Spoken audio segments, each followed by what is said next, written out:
أعوذ بالله من الشيطان الرجيم. بسم الله الرحمن الرحيم.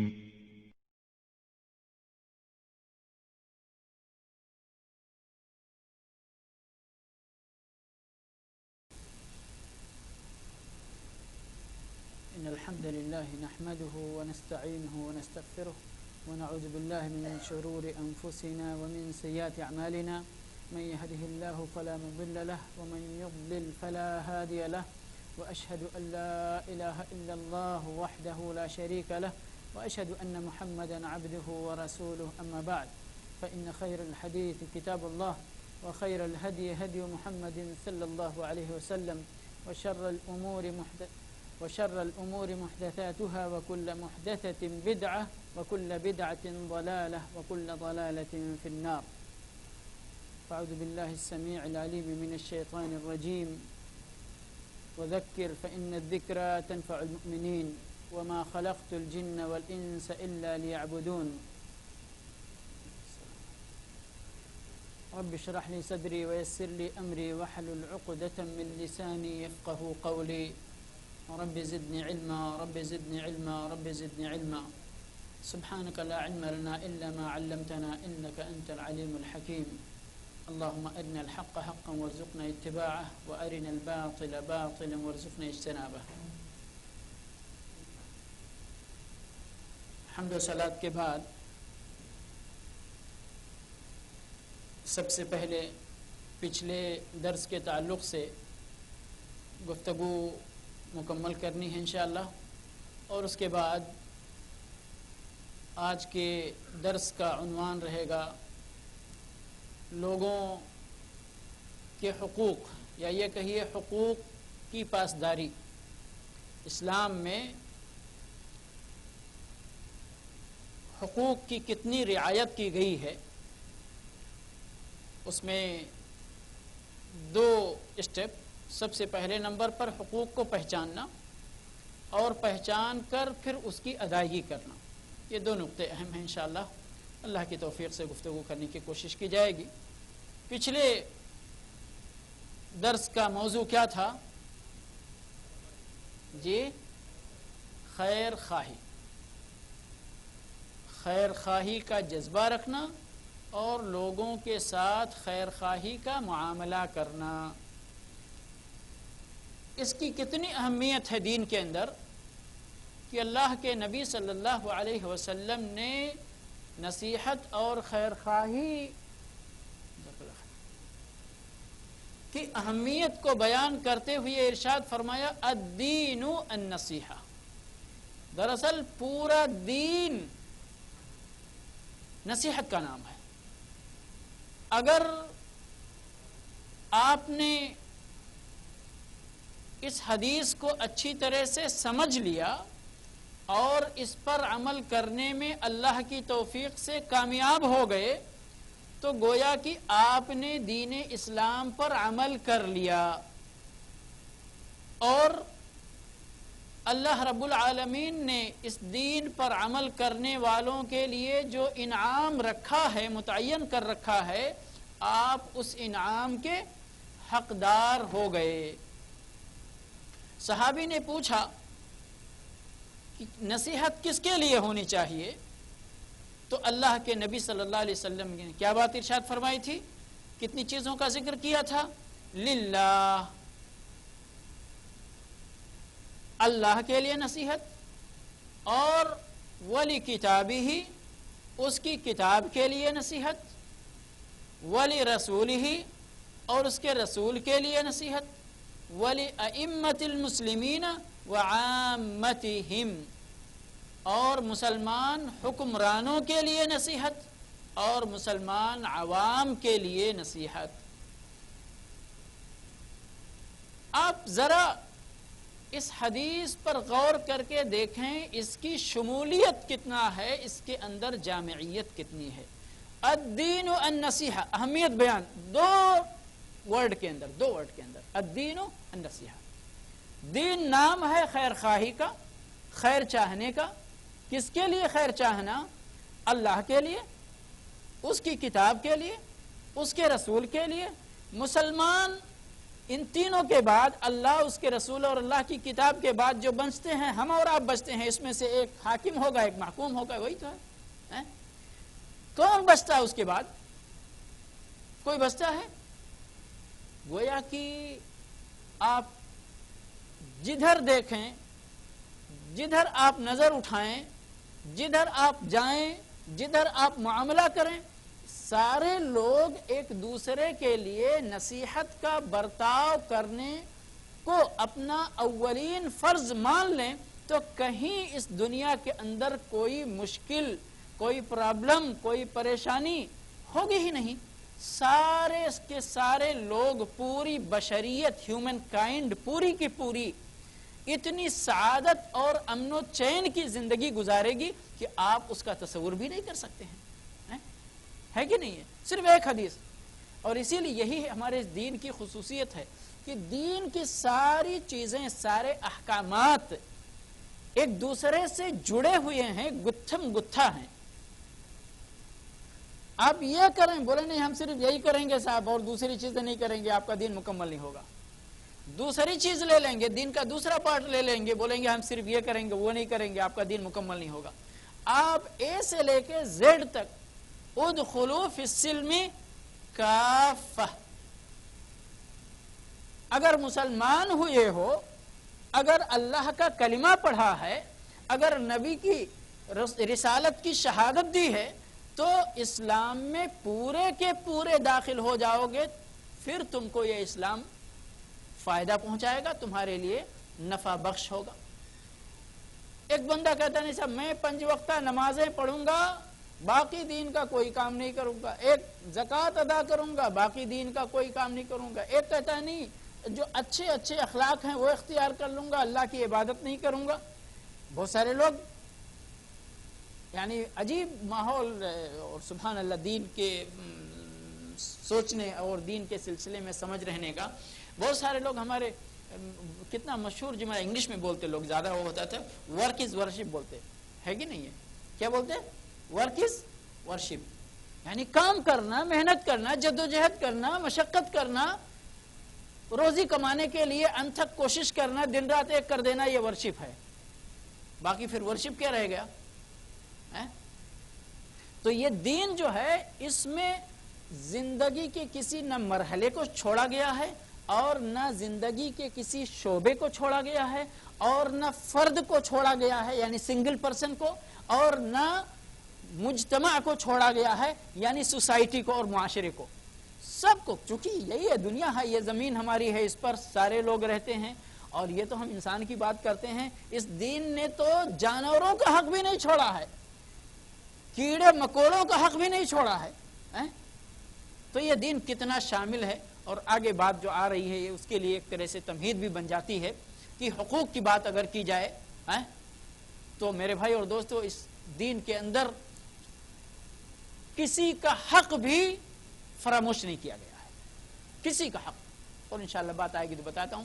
یہاں صرف یہ نقطہ باقی رہ گیا تھا پچھلے درس میں، اس کی وضاحت کرنا کہ اللہ کے لیے نصیحت کا کیا مفہوم ہے، اللہ کے لیے نصیحت کا کیا مفہوم ہے، اس کی کتاب کے لیے نصیحت کا کیا مفہوم ہے، اس کے رسول کے لیے نصیحت کا کیا مفہوم ہے، حکمرانوں کے لیے نصیحت کا کیا مفہوم ہے، اور محکومین یعنی عام رعایا کے لیے نصیحت کا کیا مفہوم ہے. تو آپ جان لیجئے اللہ کے لیے نصیحت کا مفہوم یہ ہے کہ آپ اپنے خالق و مالک کو پہچانیں، اس کے حقوق کو پہچانیں اور اس کی ادائیگی کی کوشش کریں. اللہ آپ کا خالق ہے، مالک ہے، رازق ہے، وہی آپ کا معبود ہے، وہی آپ کی زندگی میں تدبیر کرنے والا ہے. سمجھ گئے؟ تو یہ اللہ رب العالمین کے لیے نصیحت ہے، اس کے دین پر مکمل طور پر عمل پیرا ہونا. مختصراً نہیں تو یہ کہنا نماز پڑھنا اللہ کے لیے نصیحت ہے، زکوٰۃ دینا اللہ کے لیے نصیحت ہے. ہم تفصیل میں جائیں تو A to Z اسلام کی باتیں ہم کو الگ الگ بیان کرنا پڑے گا. لیکن اگر ہم شارٹ میں کہتے ہیں اللہ کے دین پر، پہلی بات اللہ کے دین کا علم حاصل کرنا اور اس دین پر مکمل طور پر اللہ کا حق سمجھتے ہوئے، جیسے کہ اللہ رب العالمین نے صاف طور پر ارشاد فرمایا ہے وَمَا خَلَقْتُ الْجِنَّ وَالْإِنسَ إِلَّا لِيَعْبُدُونَ، یہ سب سے بڑا حق ہے، اور اسی حق کی ادائیگی کے لیے اللہ رب العالمین نے مختلف زمانے میں مختلف رسولوں کو بھیجا، انبیاء کو بھیجا، کتابیں نازل کی، اور یہ ہمارے آخری نبی اور رسول جناب محمد رسول اللہ صلی اللہ علیہ وسلم بھی اسی کی تکمیل کے لیے آئے۔ قرآن کریم کو اللہ رب العالمین نے اسی مقصد کے لیے نازل فرمایا۔ یہ ساری چیزیں پہچان لینا، جان لینا، اس کا علم حاصل کرنا اور اس پر عمل کر لینا اللہ کے لیے نصیحت ہے، اللہ کی کتاب کے لیے نصیحت۔ پیدا ہونے سے لے کر مر جانے تک نہ اللہ کی کتاب سیکھنا، اور نہ اللہ کی کتاب پڑھنا، اور نہ اللہ کی کتاب پر عمل کرنا، اور نہ اللہ کی کتاب کو سکھانا، یہی ہے اللہ کی کتاب کے لیے نصیحت۔ ہم عام طور پر اسی پر عمل پیرا ہیں، ابھی عام طور پر اسی پر عمل پیرا ہیں، اور اس وقت کے ہمارے مسلمان بھائیوں کا رخ کدھر ہے میرے بھائی اور دوستو؟ بڑے افسوس کے ساتھ کہنا پڑتا ہے کہ ان کا رخ اللہ کی طرف نہیں ہے۔ اللہ سے ہم دعا کرتے ہیں کہ رب العالمین ہمیں اپنی طرف متوجہ ہونے کی توفیق عطا فرمائے۔ میرے بھائی اور دوستو، اللہ کی کتاب کے لیے نصیحت کا مفہوم یہ ہے کہ اللہ کی کتاب کو سیکھنا، اللہ کی کتاب کو سمجھنا، اور اللہ کی کتاب پر عمل کرنا، اور اس کو دوسروں تک پہنچانا، تبلیغ کرنا۔ اس کے رسول صلی اللہ علیہ وسلم کے لیے نصیحت کیا ہے کہ آپ رسول صلی اللہ علیہ وسلم کے اوپر ایمان لائیں، رسالت کے جو حقوق ہوتے ہیں وہ حقوق ادا کریں۔ کیا حقوق ہیں رسالت کے؟ کہ نبی صلی اللہ علیہ وسلم ہم کو جن باتوں کی خبر دیں ان کی تصدیق کرنا، جن باتوں کا حکم دیں ان کو مان کر ان پر عمل کرنا، جن باتوں سے روک دیں آپ صلی اللہ علیہ وسلم کی اطاعت و فرما برداری کا ثبوت دیتے ہوئے ان سے رک جانا، اور اللہ کی عبادت نبی صلی اللہ علیہ وسلم کے بتائے ہوئے طریقے کے مطابق انجام دینا۔ یہ ہم نے کر لیا تو ہم اپنے نبی کے لیے ناصح ہو گئے۔ نبی صلی اللہ علیہ وسلم کی سیرت طیبہ کا مطالعہ کرنا، جیسے آپ کے اخلاق تھے اپنے اخلاق کو سنوارتے ہوئے نبی صلی اللہ علیہ وسلم کے اخلاق جیسے بنانے کی کوشش کرنا، نبی صلی اللہ علیہ وسلم کی سنت کا مطالعہ کرنا، آپ صلی اللہ علیہ وسلم کی سنت پر خود عمل کرنا، آپ صلی اللہ علیہ وسلم کی سنت کو دوسرے لوگوں تک پہنچانا، جو غلط فہمیاں ہیں، مس انڈرسٹینڈنگ ہے اس کو ختم کرنا، جو شبہات ہیں نبی صلی اللہ علیہ وسلم کی سیرت کے سلسلے میں ان شبہات کا ازالہ کرنا، یہ ساری چیزیں نبی صلی اللہ علیہ وسلم کے لیے نصیحت میں داخل ہیں۔ مسلمان حکمرانوں کے لیے نصیحت کا مطلب کیا ہے کہ جب وہ حکمران بن گئے، ان کی حکمرانی ثابت ہو گئی، مستقر ہو گئی، تو ان کی باتیں سننا اور ان کی اطاعت و فرما برداری کرنا، لیکن شریعت کے حدود میں رہتے ہوئے، شریعت کے حدود میں رہتے ہوئے۔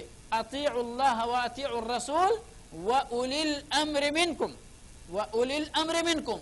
اب یہاں اولو الامر سے مراد مفسرین نے کہا ہے، مفسرین کی ایک جماعت اس بات کی طرف گئی ہے کہ اولو الامر سے مراد یہاں پر امراء ہیں، خلفاء ہیں، مسلمان حکمراں ہیں، مسلمان بادشاہ ہیں۔ دوسری جماعت گئی ہے کہ اس سے مراد مسلمان علماء ہیں، مسلمان علماء ہیں۔ لیکن یاد رہے ان دونوں کی اطاعت و فرما برداری، مسلمان حکمرانوں کی بھی اور مسلمان علماء کی بھی حکمرانی تابع ہے کس کے؟ اللہ، ان کی اطاعت و فرما برداری، حکمرانوں کی یا علماء کی اطاعت و فرما برداری، ان کی اتباع اور ان کی پیروی تابع ہے کس کے؟ اللہ اور اس کے رسول صلی اللہ علیہ وسلم کی اطاعت و فرما برداری کے۔ لا طاعت لمخلوق فی معصیت الخالق۔ سمجھ گئے؟ یہ ایک بات ہو گئی سمع و طاعت۔ دوسری، اگر ہمارے بہت سارے یہاں پر آ کر کے ایک مسئلہ بہت بڑا کھڑا ہوتا ہے اور یہی مسئلہ حاکم اور محکوم، راعی اور رعیت کے درمیان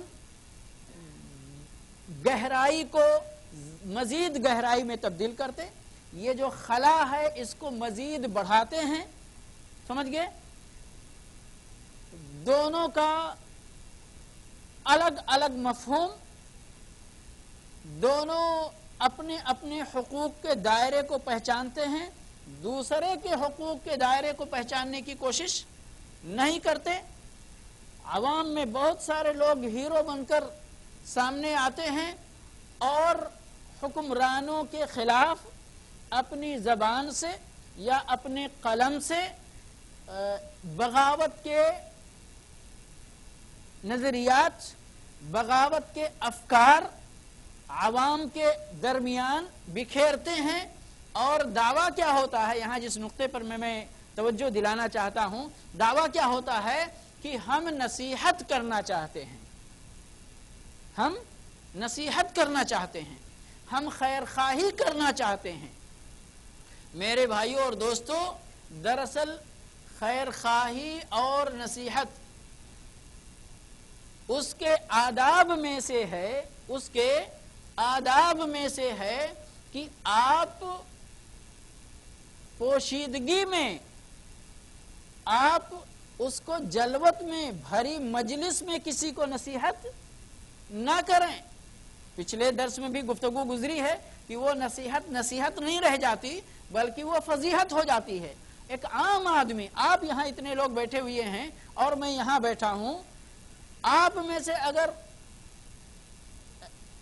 کوئی بندہ اٹھے اور آپ ہی میں سے کسی کے اوپر تنقید کرنا شروع کر دے، چاہے وہ اس تنقید میں حق بجانب ہی کیوں نہ ہو، لیکن وہ تنقید اس اپنے بھائی کے نزدیک قابل قبول نہیں ہوگی. کیوں؟ اس لیے کہ وہ یہاں پر اس کے چھپے ہوئے وہ جذبات انتقام کے، اس بندے نے مجھے بھری محفل کے اندر رسوا کیا ہے، بجائے نصیحت کے میری رسوائی اور بے عزتی کی ہے، اس لیے بھلے ہی اس کی بات حق ہے لیکن ہم نہیں مانیں گے. کیا کریں گے آپ؟ سمجھ گئے؟ تو یہ نصیحت نہیں، فضیحت ہوتی ہے. یہ ہم آپ جیسے ایک نارمل آدمی کی بات ہے. تو پھر ایک حکمراں کے تعلق سے آپ کیا تصور کرتے ہیں کہ اس کو اگر آپ اس کی رعایا کے درمیان اس کی برائیوں کو نکال کر کے کھنگال کر کے لوگوں کے سامنے پیش کریں کہ دیکھو فلاں ایسا ہے، فلاں ایسا ہے، فلاں ایسا ہے، فلاں ایسا ہے، اس لیے اس کی اطاعت نہیں کرنا، یہ اسلامی آداب کے بالکل خلاف ہے. اگر کرنا بھی ہے، بہت سارے لوگ کہتے ہیں یہ جہاد ہے، کلمۃ حق عند سلطان جائر، بولتے ہیں نا، یہ ظالم سلطان کے پاس کلمہ حق کہنا بہت بڑا جہاد سمجھتے. ٹھیک ہے، یعنی سبحان اللہ، یہاں کے علماء پر اللہ رحم فرمائے، اللہ ہم سب کو توفیق عطا فرمائے دین کو سمجھنے کی، کہ یعنی اسی حدیث کے اندر موجود ہے کہ جس دعوے سے تم یہ کام کرتے ہو اس دعوے کے خلاف دلیل اسی حدیث کے اندر موجود ہے. کیا ہے؟ کلمۃ حق عند سلطان جائر، کلمہ حق کہنا ظالم بادشاہ کے پاس. اب ایک بندہ ٹی وی پر بیٹھ کر کے ایک حکمراں پہ کمنٹ کر رہا ہے تو وہ سلطان کے پاس ہے یا کہ پبلک ہو سکتا ہے سلطان کو وہ اس کی آواز سننے کو ملے ہی نہیں ڈائریکٹ، ہے کہ نہیں ہے؟ کون سنے گا؟ ہم آپ سنیں گے. ہمارے اور آپ کے جذبات کے اندر بغاوت کا جذبہ شامل ہوگا دھیرے دھیرے. سمجھے کہ نہیں؟ تو اسلام ان ساری چیزوں کا دروازہ بند کرتا ہے اور اسلام چاہتا ہے کہ مسلمان حاکم اور مسلمان عوام ایک ہو کر رہیں، ایک ہو کر رہیں. اور جب ایک ہو کر اسلام کی ترقی اور اسلام کے فروغ کے لیے، اسلام کی نشر و اشاعت کے لیے کام کریں گے تو وہ اس کے اندر ترقی ہوگی اور اس دعوت کے اندر برکت ہوگی، اسلام کی نشر و اشاعت کے اندر یعنی روح پیدا ہوگی. تو حاکم کے لیے نصیحت کا ایک تقاضا کہ اگر ہمیں یعنی نصیحت کرنا بھی ہے، جو وعظ موعظت ہم کہتے ہیں، تو ان کے پاس جا کر نصیحت کرنے کے جو آداب ہیں ان آداب کو پیش نظر رکھتے ہوئے کرنا۔ عوام کے لیے عوام کے حقوق آپ پہچانیں، سمجھ گئے، اور ان حقوق کو ادا کریں۔ اب عوام کے حقوق انشاءاللہ بات آ رہی ہے کہ وہ حقوق کا دائرہ کتنا وسیع ہے میرے بھائی اور دوستو۔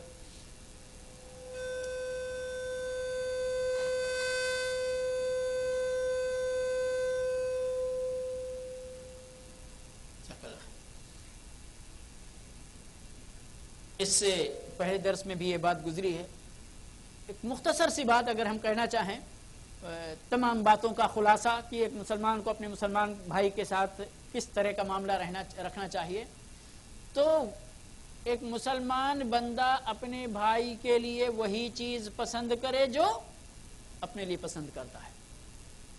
تمام باتوں کا خلاصہ جتنے بھی حقوق ہیں۔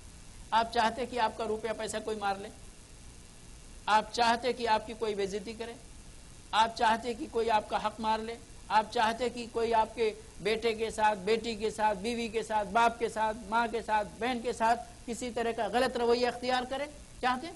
یہ سارے جتنے بھی حقوق ہم تصور کر سکتے ہیں، نبی صلی اللہ علیہ وسلم کی حدیث کے اندر یعنی آپ کو جوامع الکلم جو دیا گیا تھا اس کا ہی مفہوم ہے کہ پورا مضمون لکھیے آپ اپنی بات بیان کرنے کے لیے، اور نبی صلی اللہ علیہ وسلم اس مضمون کا ایک عنوان دے دیتے، مسئلہ ختم ہو جاتا۔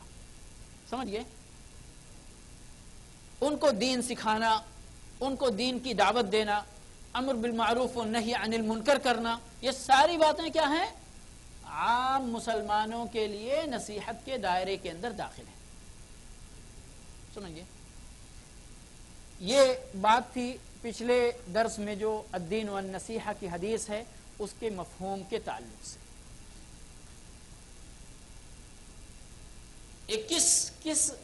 کس موضوع کا سلسلہ چل رہا ہے، یعنی عنوان جو ہم ابھی درس دے رہے ہیں، کیا سلسلہ چل رہا ہے؟ اسلامی اخلاق۔ اسلام کے اندر جو بہترین اخلاق اللہ نے اپنے بندوں کے اندر دیکھنا چاہا ہے اس کی دعوت دی ہے، اس کی طرف بلایا ہے۔ نبی صلی اللہ علیہ وسلم کو اس اعلیٰ اخلاق، بلند اخلاقی کا معیار بنا کر کے اپنے بندوں کے پاس بھیجا کہ لوگ نبی صلی اللہ علیہ وسلم کو اپنا ماڈل بنائیں۔ لقد کان لکم فی رسول اللہ اسوۃ حسنہ، اور پھر اپنی زندگی کو نبی صلی اللہ علیہ وسلم کے طریقے پر تبدیل کرنے کی کوشش کریں، اپنی زندگی میں انقلاب برپا کریں۔ کیسا انقلاب؟ مثبت انقلاب، بہترین انقلاب، اپنے نبی صلی اللہ علیہ وسلم کے طریقے پر، آپ کے منہج پر چل کر، آپ کے راستے پر چل کر جس طرح کے اخلاق آپ صلی اللہ علیہ وسلم نے اختیار کر کے لوگوں کے ساتھ معاملات کیے اور آپ نے زندگی گزاری، ہمیں بھی اسی طرح سے اپنے اخلاق کو تبدیل کرنا چاہیے اور اپنے نبی کے جیسے بنانا چاہیے۔ یہاں پر اخلاق کی بات چل رہی تھی۔ نصیحت کا جو موضوع گزرا وہ بھی یعنی ایک بہترین مسلمان، یا یہ کہیے کہ مسلمان کے بہترین اخلاق کا ایک اہم حصہ ہے کہ وہ مسلمان آدمی اپنے اندر اتنے لوگوں کے لیے نصیحت کا جذبہ رکھے، اللہ کے لیے، اس کی کتاب کے لیے، اس کے رسول کے لیے، مسلمان حاکموں کے لیے اور مسلمان بھائیوں کے لیے، رعایا کے لیے۔ مزید اس پر ابھی جو ہم روشنی ڈالنے کی کوشش کریں گے انشاءاللہ، کہیں گے آپ اخلاق سے اس کا کیا تعلق ہے؟ لوگوں کے حقوق کی ادائیگی اور اخلاق تو اعلیٰ، بہت، وہ ہمیشہ مسکراتا رہے، ہمیشہ سلام کرتا رہے، ہمیشہ آپ سے محبت رکھے، یہ حقوق کا کیا تعلق ہے؟ کبھی زندگی میں گزرا ہے کہ آپ کا کوئی حق کسی بندے نے مار لیا ہو؟ اگر ایسا آپ کی زندگی میں گزرا ہے تو جس بندے نے آپ کا حق مارا ہے اس کے تئیں آپ اپنے دل کو ٹٹول کر دیکھو کیسا جذبہ ہے، اس بندے کو آپ کیسا سمجھتے ہیں؟ بہت اچھا مسلمان سمجھتے ہیں، بہت اچھا انسان سمجھتے ہیں، یا کہ اس کے برعکس آپ کا جذبہ اس کے لیے ہے؟ چاہے اگر بچپن کی یادداشت آپ کے دل و دماغ میں محفوظ ہے اور بچپن میں آپ کو ناحق کسی بچے نے ہی آپ کے کسی دوست نے پیٹا ہو، خوب پٹائی کی ہو، یا آپ کے کسی استاذ نے ناحق، بھئی وہ بھی انسان ہے، کبھی حق میں مارتے کبھی ناحق پہ بھی مار دیتے، اگرچہ ہم استاذ سمجھتے ہوئے اس کو نظر انداز کرنا چاہیے، لیکن انسان ہے، ہمارے اندر بھی ایک طبیعت ہے، ایک احساس ہوتا ہے کہ نہیں ہے؟ حق ہوتا ہے تو قبول کر لیتے فوراً، بھئی ہماری غلطی تھی اس لیے ہمارے استاذ نے مارا. لیکن اگر بغیر غلطی کے کسی نے آپ کے اوپر کوئی ظلم کیا ہو، آپ کے اب تک کی عمر کے کسی مرحلے میں بھی، اس کے تئیں آپ اپنے جذبات کو ٹٹول کر دیکھیں آپ کے دل میں اس کے لیے کیسا مقام ہے. میرا جو یعنی تجربہ اس کو کہیں یا میرا احساس کہیں، اس کو میری فیلنگ کہیں، کہ کسی کا بھی ظالموں کے تئیں اور حق مارنے والوں کے تئیں کسی کے اندر بھی بہترین احساس نہیں رہے گا. وہ آدمی اچھا نہیں ہے، یہ کم از کم اتنا. آپ چاہے اس سے اپنا مطلب رکھو، سروکار رکھو، نہیں رکھو، قطع تعلق رکھو یا ظاہری میل مراسم اس سے جاری رکھو، لیکن آپ کے دل کے اندر ایک آواز آتی رہے گی، یہ آدمی اچھا نہیں، اس سے ذرا بچ کے رہنا. ہے کہ نہیں ہے؟ یہ کیا چیز ہے؟ یہ اس بات کا اندر سے آپ کے اعلان ہے کہ حق مار لینا یہ اچھے اخلاق میں سے نہیں. پھر اچھے اخلاق میں سے پھر کیا چیز ہے؟ کہ آپ کا حق چھوٹا ہو یا بڑا ہو، اس کو ادا کرنا ہی اچھے اخلاق. اس لیے حقوق کی ادائیگی کو اس سلسلے وار درس کے اندر شامل کیا گیا کہ یہ بھی اچھے اخلاق کا ایک نمونہ ہے اور اہم نمونہ ہے. سمجھ گئے؟ اور میرے بھائی اور دوستو، یعنی دین کو سمجھنے کے لیے ضروری ہے کہ دین کو شمولیت کے ساتھ ہی سمجھیں، دین کو الگ الگ پارٹ میں سمجھنے کی کوشش نہ کریں، اس لیے کہ یہ دین فطرت ہے. یہ دین کیا ہے؟ دین فطرت ہے. اور فطرت کی جو آواز ہوتی ہے، یا فطرتاً اللہ رب العالمین نے آپ کے دل کے اندر جو احساسات اور جذبات رکھ دیے ہیں، ان احساسات اور جذبات کی قدردانی اس دین کا حصہ ہے. سمجھ گئے؟ تو اس لیے اسی طرح سے یعنی جو چیز بھی اس انسان کو تکلیف دے، حقیقت میں وہ جس تکلیف دینا ہو آپ تکلیف محسوس کریں تو یہ آپ کا ہیڈک ہے، لیکن واقعی اگر وہ چیز تکلیف دہ ہے ایک انسان کے لیے، سمجھ گئے، تو اسلام میں اس چیز کو پسند نہیں کیا گیا ہے. اور ایک چیز ہے جس سے انسان خوش ہوتا ہے، فطرتاً سعادت محسوس کرتا ہے، مسرت محسوس کرتا ہے، سمجھ گئے، سکون اور اطمینان محسوس کرتا ہے، اس چیز کو شریعت نے دین میں داخل کیا ہے کہ ایک بندے مسلم کا اطمینان اللہ رب العالمین کو مقصود ہے. الا بذکر اللہ تطمئن القلوب. مطلب کیا ہے اس کا؟ اللہ رب العالمین نے اپنا ذکر کرنے کا حکم کیوں دیا کثرت سے؟ اذکر اللہ ذکرا کثیرا کیوں حکم دیا؟ اللہ رب العالمین نے انسان کو بنایا ہی اسی طرح ہے کہ جب وہ اپنے رب، اپنے خالق اور مالک، اپنے مالک رازق حقیقی کو یاد کرتا ہے، خوب کثرت سے یاد کرتا ہے، تو اس کے دل کے اندر سعادت کا احساس ہوتا ہے. وہ اس کو پھر باہر کا کوئی ٹینشن نہیں ہوتا. سمجھ گئے؟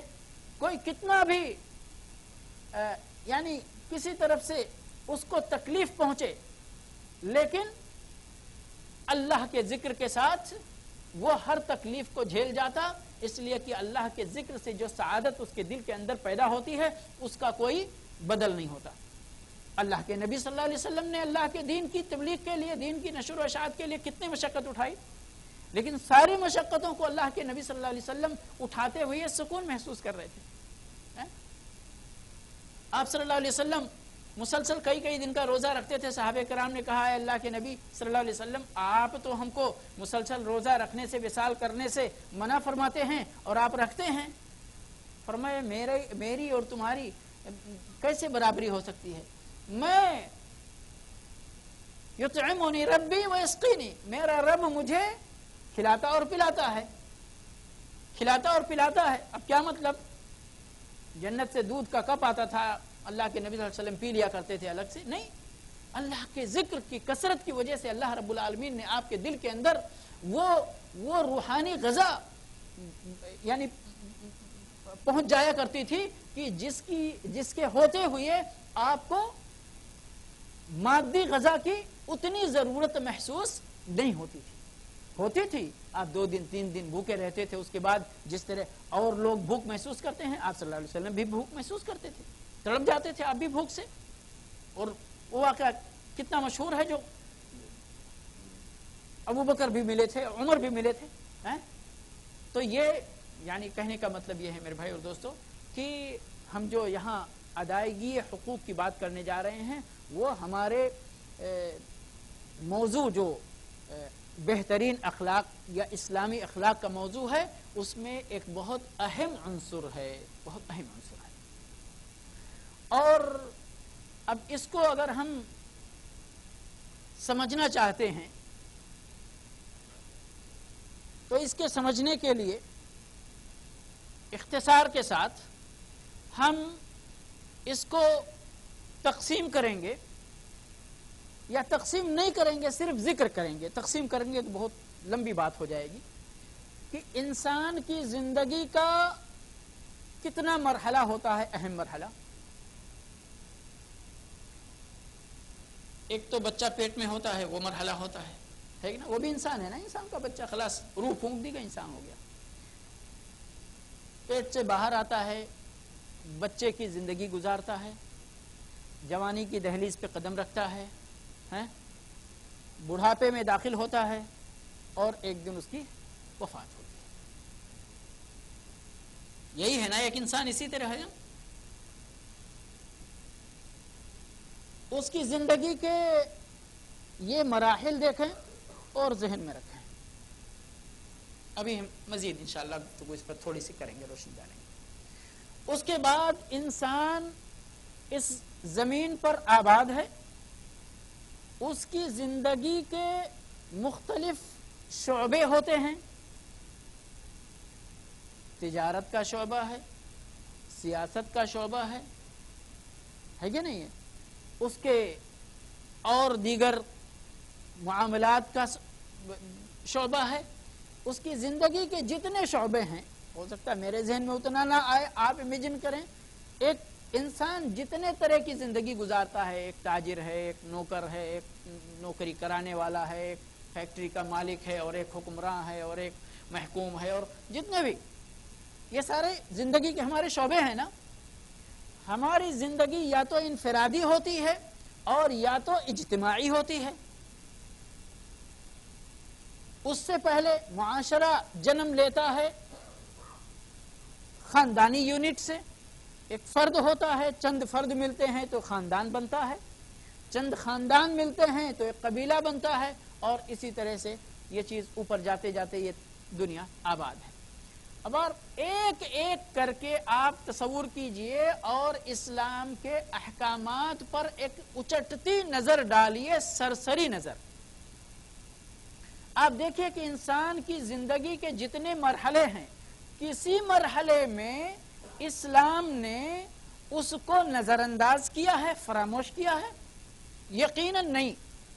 ہم نے تو جنین سے شروع کیا ہے، بچے جو پیٹ میں بچہ ہوتا اس سے شروع کیا ہے. اسلام نے بچہ پیدا ہونے سے پہلے اس کی فکر کی ہے اور پہلے اس کا جتن کیا ہے، اس کی حفاظت اور اس کا کہ ایک بندہ جب شادی کرے تو شادی کے وقت ہی وہ اپنے مستقبل کے اعتبار سے شادی کو پہلی سیڑھی مانتے ہوئے نیک بیوی تلاش کرے تاکہ جو بچے پیدا ہوں وہ نیک پیدا ہوں اور بچے کی ماں تربیت نیک تربیت کرے اپنے بچے کی. ہے یا نہیں ہے؟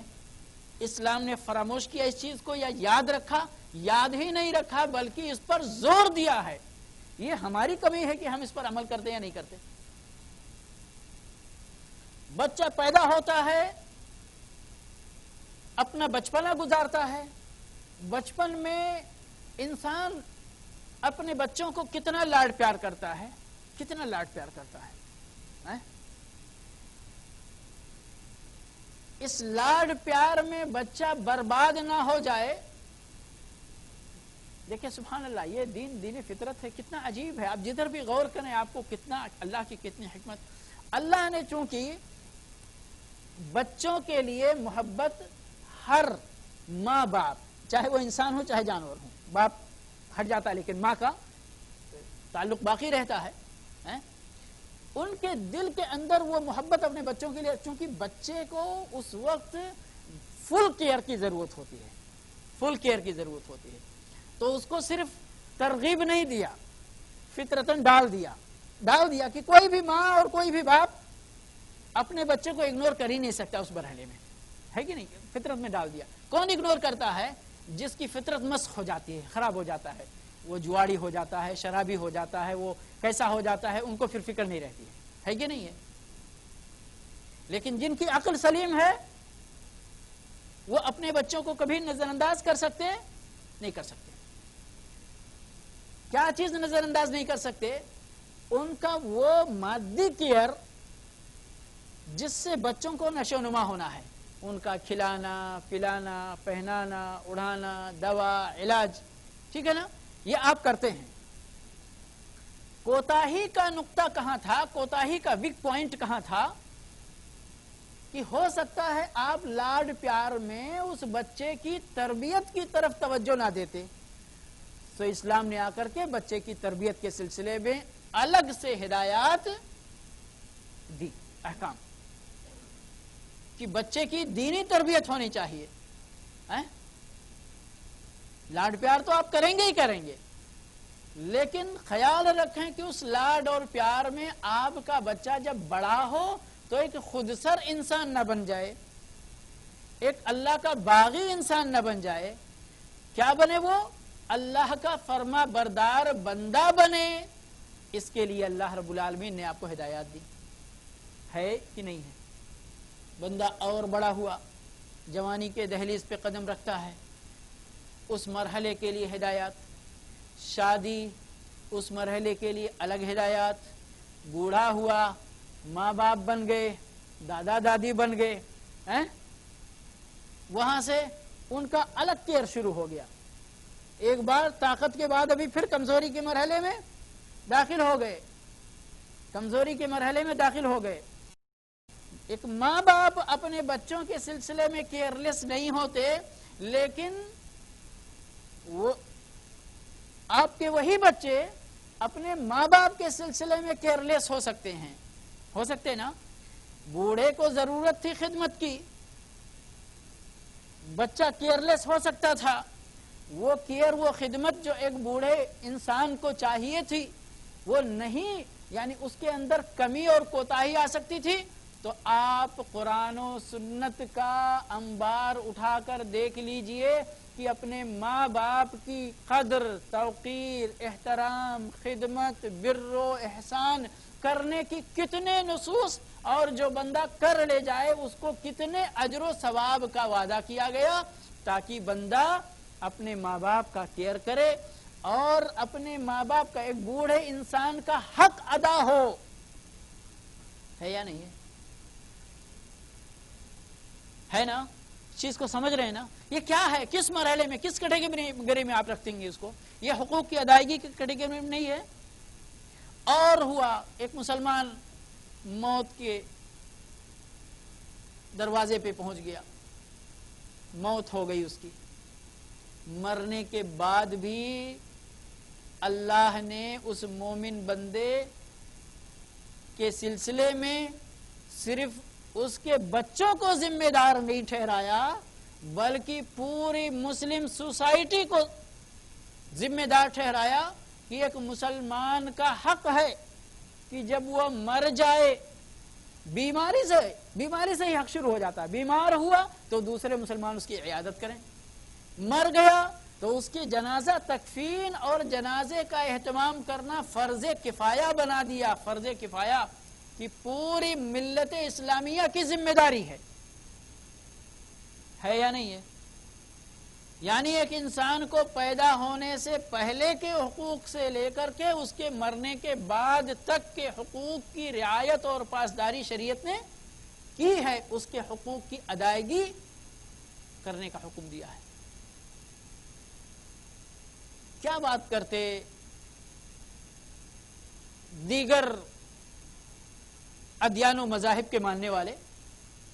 آج یہی کہا جاتا ہے نا کہ اسلام کے اندر حقوق کی رعایت نہیں ہے، حقوق انسانیت نہیں ہے۔ شرم آنی چاہیے ان لوگوں کو جو یہ بات کہتے ہیں اور ان لوگوں کو جن کو یہ بات ہضم ہو جاتی ہے اور قبول کر لیتے ہیں، دونوں کو۔ یہ ہیومن رائٹس جو آرگنائزیشن ہے یہ کب سے پیدا ہوا؟ چند دہائیوں کی پیداوار ہے، اور اگر فکس دیکھا جائے تو 60 اور 70 کے دن میں 63 64 65 سال کی عمر ہوگی زیادہ سے زیادہ۔ آج ہوش آیا انسانوں کو کہ ہم کو اپنے اور انسانوں کی حقوق کی پاسداری کرنی چاہیے۔ ہم مسلمانوں کے پاس انسانوں کے حقوق کی بات تو اپنی جگہ، جانوروں کے حقوق کی پاسداری بھی ہماری شریعت کے اندر 1400 سال پہلے سے موجود ہے۔ اللہ کے نبی صلی اللہ علیہ وسلم کے پاس ایک چڑیا آ کر کے راؤنڈ مارنے لگی۔ اللہ کے نبی صلی اللہ علیہ وسلم نے آپ پرکھ گئے، بھانپ گئے کہ کچھ اس کو مشکل ہے، اور آپ نے پوچھا صحابہ کرام سے کہ اس چڑیا کو اس کے بچوں کے سلسلے میں کس نے خوف زدہ کیا ہے؟ ایک صاحب بھی کھڑے ہوئے، ہم نے اس کے بچے پکڑ لیے ہیں۔ اللہ کے نبی صلی اللہ علیہ وسلم نے فرمایا اس کے بچے واپس کر دو۔ سمجھ گئے؟ یہ ہے اسلام۔ اور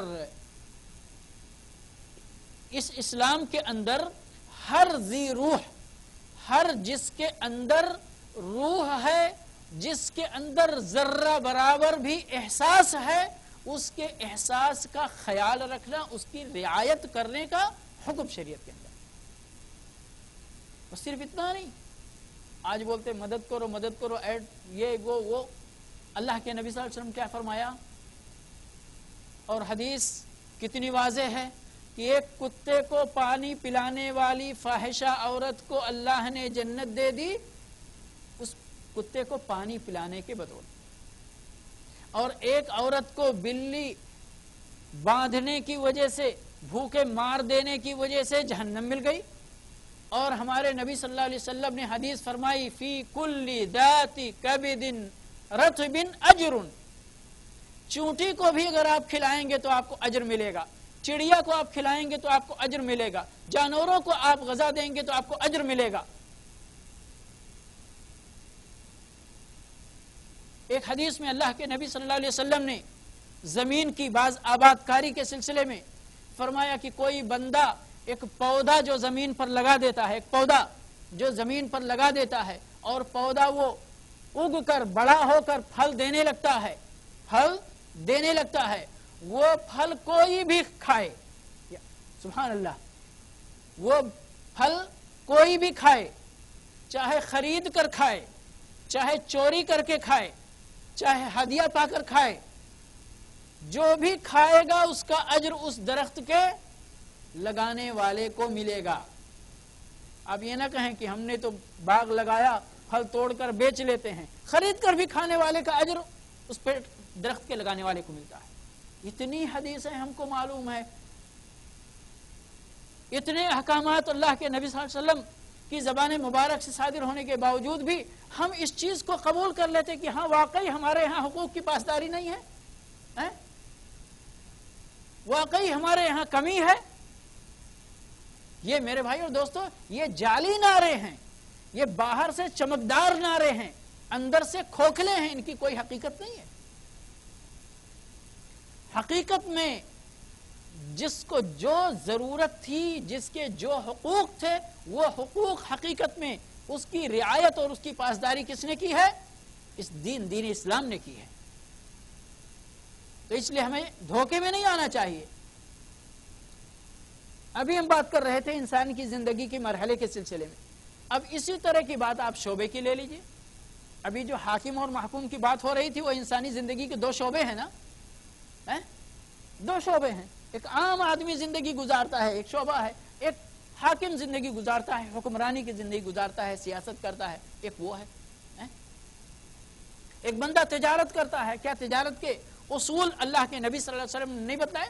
من غشنا فلیس منا، جس نے ہم کو دھوکہ دیا وہ ہم میں سے نہیں ہے. اور یہ بڑا خطرناک جملہ، اگر نبی صلی اللہ علیہ وسلم کی زبان مبارک سے یہ چیز اس طرح کے جملے صادر ہوں تو یہ بڑا خطرناک جملہ مانا جاتا ہے. فلیس منا، وہ ہم میں سے نہیں ہے، یعنی وہ مسلمان نہیں ہے اگر اس کا ڈائریکٹ معنی لیا جائے تو. دھوکے باز، اسلام میں اس کا کوئی حق نہیں ہے. لیکن چونکہ کلمہ پڑھ رہا ہے، ایمان گھٹتا اور بڑھتا ہے. اللہ کے نبی صلی اللہ علیہ وسلم نے ایک حدیث کے اندر ارشاد فرمائی ہے، صحیح مسلم کی حدیث ہے، کہ جس وقت شرابی شراب پیتا ہے اس کا ایمان نکل جاتا ہے، جس وقت چور چوری کرتا ہے اس کا ایمان خارج ہو جاتا ہے، جس وقت ڈاکو یا ڈکیتی کرنے والا ڈکیتی ڈالتا ہے اس کا ایمان باہر ہو جاتا ہے اس کے دل سے، لیکن پھر واپس آ جاتا ہے. تو ایمان گھٹتا بڑھتا رہتا ہے، ایمان جا کر واپس بھی آ جاتا ہے. سمجھ گئے؟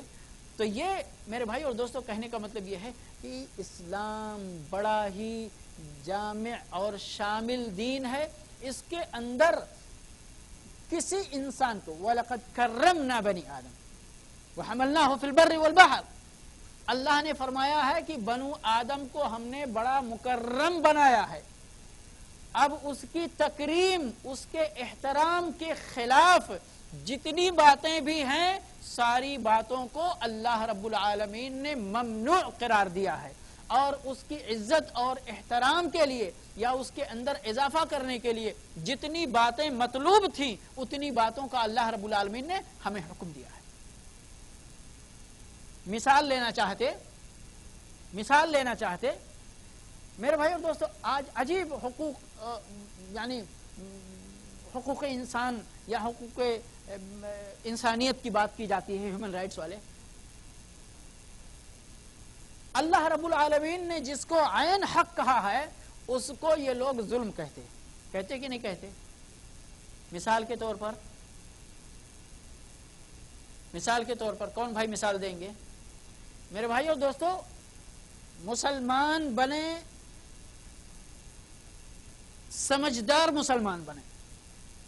مسلمان بننے کا ایک تقاضا یہ بھی ہے کہ مسلمان کو ہوشیار ہونا چاہیے، مغفل نہیں ہونا چاہیے، بیدار ہونا چاہیے، تاکہ اس کے دین کے محل کے اندر کوئی ڈکیتی نہ کر سکے، کوئی ڈاکہ نہ ڈال سکے، کوئی سیندھ نہ لگا سکے. آپ اپنے دین کی عمارت کی حفاظت کر سکیں. سمجھ گئے؟ کون سی مثال ہے جی؟ ٹرپل طلاق. اللہ جزائے خیر دے، اللہ جزائے خیر دے. یہ دونوں باتیں بھی اپنی جگہ حق ہیں، لیکن اس سے بھی بڑی جو اور بہت زیادہ کسی کو بھی آپ بولیں گے تو وہ سمجھ سکتا ہے بات، یہ بھی سمجھ سکتا ہے، سمجھانا پڑے گا تھوڑا.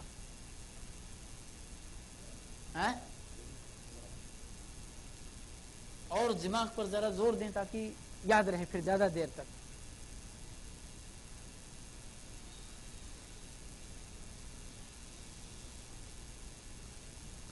ہاں نہیں آ رہا ہے کچھ؟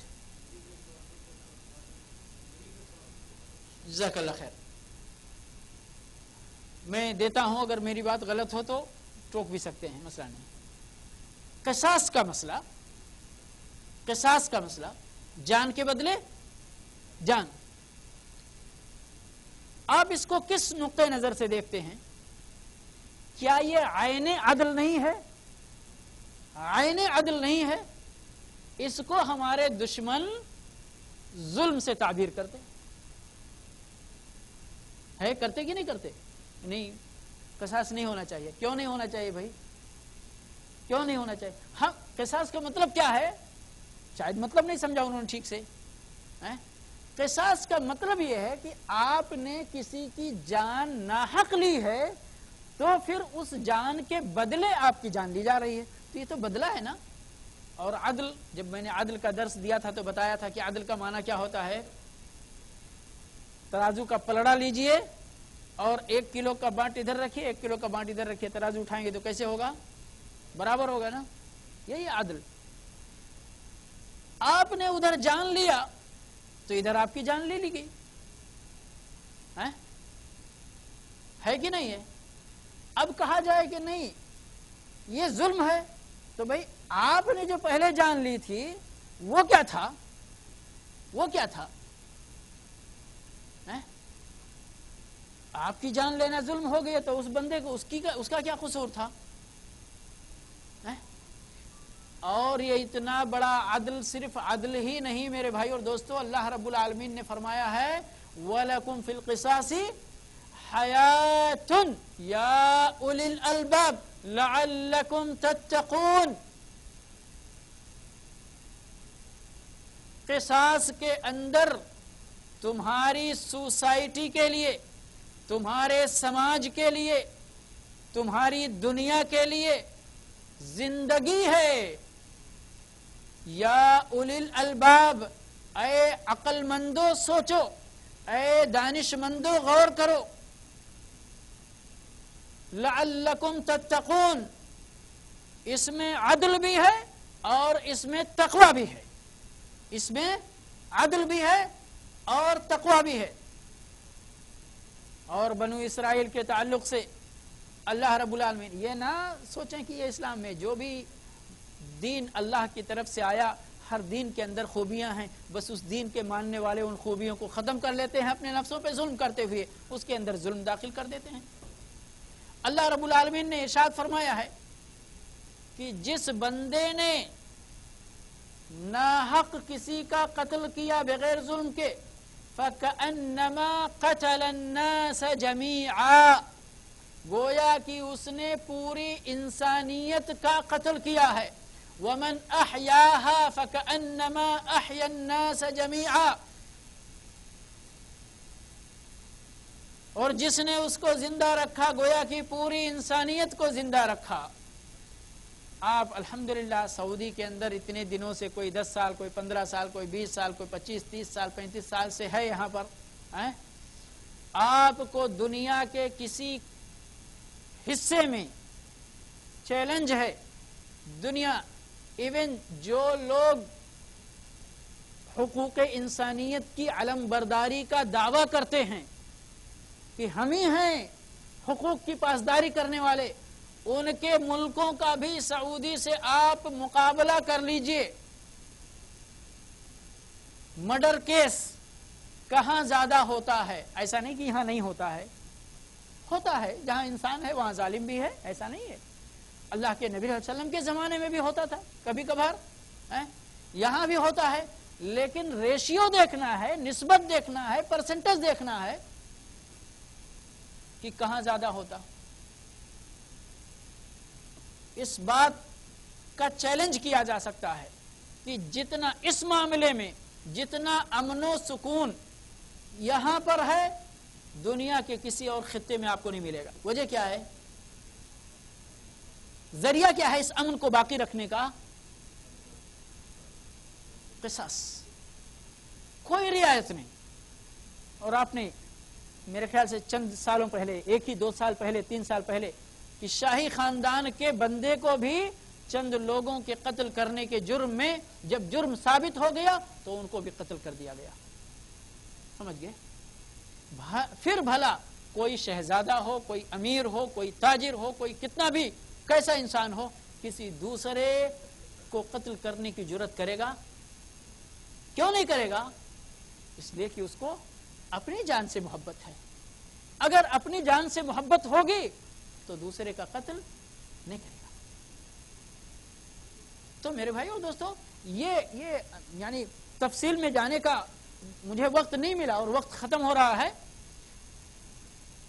تفصیل میں جا کر کے آپ اس کے جزئیات پر پارٹ کر کے آپ انالیسس کریں، تجزیہ کریں، آپ کو عدل کے علاوہ کچھ سامنے نہیں آئے گا۔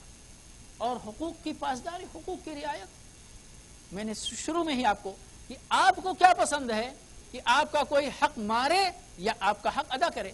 یقیناً اگر آپ کو پسند ہے کہ سارے لوگ آپ کے یہاں جتنے مسلمان بھائی بیٹھے ہیں آپ کے سارے حقوق وہ ادا کریں، تو جو اپنے لیے پسند کرتے وہی دوسروں کے لیے پسند کریں۔ آپ بھی دوسروں کے سارے لوگوں کے حقوق ادا کرتے رہیں، آپ بھی اچھے وہ بھی اچھے اور سب اچھے، تو معاشرہ ہمارا اچھا ہے کہ نہیں ہے؟ اسلام اسی بات کی دعوت دیتا ہے، اور جو اس دعوت کو قبول کر لے پھر اس کو اسلام اسی نتیجے کی گارنٹی دیتا ہے، اسی باسعادت معاشرے کی گارنٹی دیتا ہے۔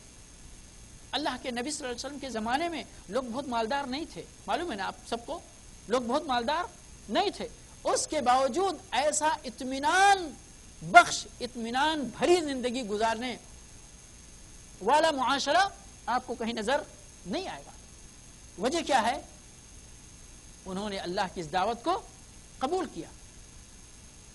پڑوسی پڑوسی کے حقوق کی رعایت کر رہا ہے، بھائی بھائی کے حقوق کی رعایت کر رہا ہے، شوہر بیوی کے حقوق کی رعایت کر رہا ہے، بیوی شوہر کے حقوق کی رعایت کر رہی ہے، بچے اپنے والدین کے حقوق کی رعایت کر رہے ہیں، والدین اپنے بچوں کے حقوق کی رعایت کر رہے ہیں، ایک حاکم محکوم کے حقوق کی رعایت کر رہا ہے، ایک تاجر اپنے کسٹمر کے حقوق کی رعایت کر رہا ہے۔ پچھلے درس میں نے وہ گھوڑے والا قصہ سنایا تھا نا، خیر خواہی کہ گھوڑا 300 میں پوچھا، انہی سے اتفاق سے، انہی کو خریدنا، انہی سے پوچھا بتاؤ آپ کا کہ کتنے ریٹ میں ہونا چاہیے، اس کو کہہ سکتے تھے نا ہاں واقعی 300، چلو 50 ریال اور بڑھا لو، کوئی مشکل نہیں ہے، لیکن وہ پوچھتے گئے وہ بڑھاتے گئے، 700 ریال تک بڑھاتے گئے، 700 دینار تک یا درہم تک۔ آج ہم کو موقع مل جائے تو کیا کرتے ہیں؟ اگر بھول سے دکانوں پہ آپ نے 50 ریال کا سامان خریدا یا 75 ریال کا، اور 100 ریال آپ نے اس کو دیا، آپ کو سامان بھی دے دیا اور اٹھا کر کے 50-75 ریال اور زیادہ آپ کو واپس بھی کر دیا، چپکے سے جیب میں رکھ کے واپس آ گئے۔ موقع اچھا ہے، روزانہ یہ ہم سے لوٹتا ہے، آج ہم لوٹ لیتے ہیں، کیا فرق پڑتا ہے کہ نہیں ہے؟ تو میرے بھائی اور دوستو، بیان کرنے کے لیے ہمارے ذہن میں اتنی بات آئیں گی نہیں، لیکن آپ یعنی ایک کلی قاعدہ کلیہ سمجھ لیجیے کہ کوئی بھی انسان کا کوئی بھی رائٹ جو واقعی رائٹ ہونا چاہیے، ہمارے دعوے سے نہیں کہ ہاں ایسا ہونا چاہیے، نہیں، واقعی اللہ ہمارا خالق و مالک ہے نا، ہمارے حقوق ہمارے مقابلے میں اللہ زیادہ جانتا ہے، اور اللہ ہی نے اپنا یہ دین اسلام بھیجا ہمارے پاس، تو ہمارے جتنے بھی حقوق تھے وہ اللہ کو معلوم تھے، اور جتنی بھی یعنی وہ حقوق کس وقت ہمارے لیے ہم کو ادا کیے جانے چاہیے وہ وقت بھی اللہ کو زیادہ معلوم تھا، اس وقت کے حساب سے اللہ رب العالمین نے وہ حقوق ہم کو ثابت بھی کیے ہیں، ڈیمانڈ بھی کیا ہے صاحب حق سے کہ ادا کریں ہم کو۔ عورتوں کا مسئلہ آپ لوگوں نے چھیڑا تھا ابھی، یہ ہماری خواتین بھی بڑی، ویسے خواتین بھولی بھالی ہوتی ہیں، ہماری مسلمان خواتین کچھ زیادہ ہی بھولی ہوتی ہیں، ادھر بھی کوئی دو جملہ ہمدردی کا بول کر کے دھوکہ دے لے۔ آپ دیکھیں سبحان اللہ یہ کیسے کہتے ہیں ان کے، یعنی اور میں سمجھتا ہوں میرے بھائی اور دوستوں کہ دراصل یہ اپنی زبان سے یہ باتیں خود نہیں بول رہے ہیں، بلکہ ان کا شیطان جو ان کے اوپر سوار ہوتا ہے وہ شیطان ان کی زبان سے یہ باتیں کہلواتا ہے، ورنہ ان کے اندر بھی انصاف والے لوگوں کی وہی آواز ہے جو ہمارے دین کی آواز ہے۔ پردے کی دعوت آج بھی عقل مند لوگ دیتے ہیں، اور اپنے خواتین کی حفاظت اسی شعار کے اندر محسوس کرتے ہیں، سمجھ گئے؟ لیکن ہم عورتوں پہ ظلم ہوتا ہے کہ عورتوں کو گھر میں رکھا گیا ہے. ارے کون سا ظلم ہوتا ہے؟ عورت ہے ہی اسی لائق، یعنی وہ تو ایک الگ موضوع ہو جائے گا میرے بھائی اور دوستو. عورت ہے ہی اسی لائق کہ وہ گھر میں بیٹھے، باہر نہ جائے. اس کی مثال میں آپ لوگوں کے گھر سے نہیں، اپنے گھر سے دیتا ہوں. اپنے گھر سے دیتا ہوں. میں اگر کبھی اہلیہ کو لے کے مارکیٹ نکلتا ہوں، 2 گھنٹہ نہیں گزرتا، 2 گھنٹہ کی شکایت شروع ہو جاتی ہے کہ تھک گئے، چلو واپس چلتے ہیں. کیوں؟ الحمدللہ اہلیہ بظاہر ہماری صحت مند تندرست، کوئی ایسا مسئلہ نہیں ہے، لیکن اللہ نے بنایا ہی ہے ان کو اسی طرح. اللہ نے ان کو بنائے. آپ 8 گھنٹہ ڈیوٹی کیجئے کوئی فرق نہیں پڑے گا، 10 گھنٹہ ڈیوٹی کیجئے. ہمارے بہت سارے بھائی 12 گھنٹہ ڈیوٹی کرتے ہیں، کوئی فرق نہیں پڑتا ہے کہ نہیں ہے؟ لیکن ان کو اللہ نے باہر کے لیے بنایا ہی نہیں، تو باہر ان کو ڈیوٹی کرنے کے لیے کی وہ مشقت کہاں سے اٹھا پائیں گے؟ اللہ نے یہ بٹوارا کیا ہے سماج، ایک بندہ باہر ایک بندہ اندر. جوڑا بنتا ہے نا میاں بیوی، ایک باہر ایک اندر. اندر والی باہر ہو جائے تو گھر کا نظام درہم برہم، اور باہر والا اندر ہو جائے تو باہر کا نظام درہم برہم. ہے یا نہیں ہے؟ تو جیسا اللہ نے جس کو بنایا اس کو وہیں رہنے دو. وہی انصاف ہے، وہی عدل ہے، وہی اس کے ساتھ تھا، وہی اس کے حقوق کی رعایت ہے. لیکن ہم نہیں سمجھتے، ہم نہیں سمجھتے، اس لیے کہ ہماری فطرت فاسد ہو چکی ہے. فطرت سلیمہ ہمارے اندر باقی ہی نہیں رہ گئی. اور باتیں جتنی بھی کریں کم ہے. اللہ رب العالمین ہمیں توفیق عطا فرمائے کہ ہم اپنے دین کو سمجھیں، پہچانیں، اور ایک دوسرے کے جو حقیقی حقوق ہیں ان کو پہچان کر ان کو ادا کرنے کی توفیق عطا فرمائے.